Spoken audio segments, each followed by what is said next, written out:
ప్రియమైన ఎమ్మెల్యేలకు, ఎమ్మెల్సీలకు, ఎంపీలకు, తెలంగాణ కాంగ్రెస్ పార్టీ నాయకులందరూ కూడా నమస్కారాలు తెలియజేసుకుంటూ, నిజంగా ఈరోజు మన దేశాన్ని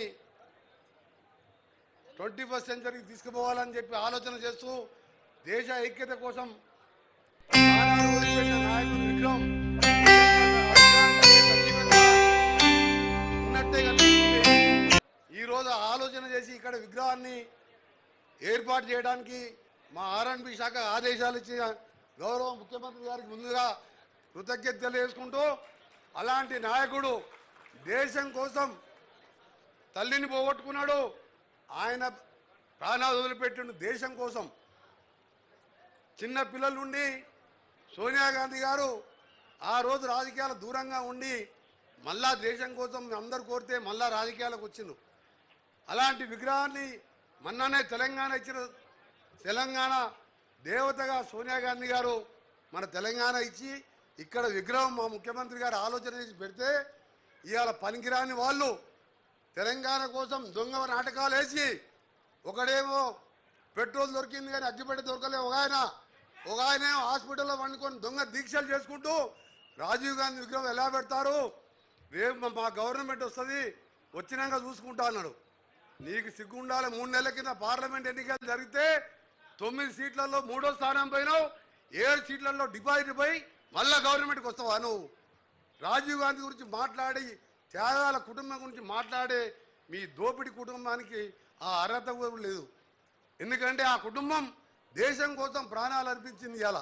ఇవాళ తెలంగాణ పిల్లలు చనిపోతుంటే 20 స్థానాలున్న ఆంధ్రప్రదేశ్లో ఒక వార్డు మెంబర్ లేకున్నా పార్టీని పోగొట్టుకొని తెలంగాణ ఇస్తే ఇవాళ అలాంటి సోనియా గాంధీ గారి భర్త మాజీ ప్రధానమంత్రి 18 సంవత్సరాలకే ఓటు హక్కు కల్పించి యువత ఓటుతోనే దేశం మలుపు తిరుగుతుందని చెప్పి ఆలోచన చేసిండు.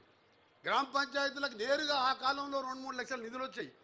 అలాంటి నాయకుడిని విగ్రహాన్ని తీసేశారంట.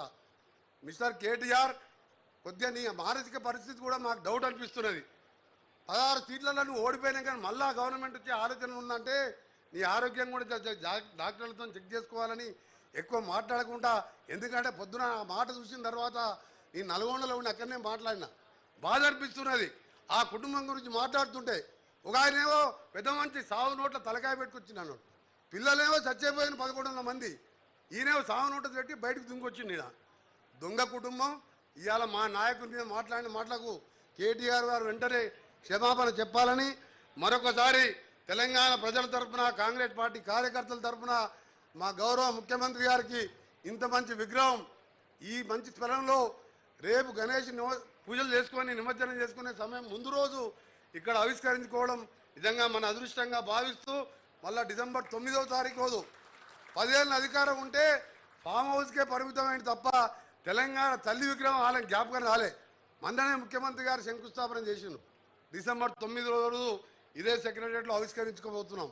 ఈ సందర్భంగా తెలంగాణ రాష్ట్రం అభివృద్ధి కావాలని వారు చేసే కార్యక్రమాలన్నీ కూడా మనకు తెలుసు. వారు చెప్తారు, ముఖ్యమంత్రి గారు వారి నాయకత్వంలో మేము మంత్రులం, ఎమ్మెల్యేలం, ఎమ్మెల్సీలం అందరం కూడా తెలంగాణ రాష్ట్రాభివృద్ధికి పనిచేస్తామని తెలియజేసుకుంటూ మరొకసారి ముఖ్యమంత్రి గారికి ధన్యవాదాలు తెలియజేసుకుంటూ, ఎందుకంటే ఈ సెక్రటరియట్ దగ్గర ఇంత మంచి విగ్రహం కాదు నిలువెత్తు ఆయన చూస్తున్న సాక్షాత్ రాజీవ్ గాంధీ బతికొచ్చినట్టు అనిపిస్తున్నావు.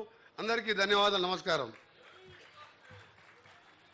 గౌరవ స్థానిక శాసనసభ్యులు గౌరవ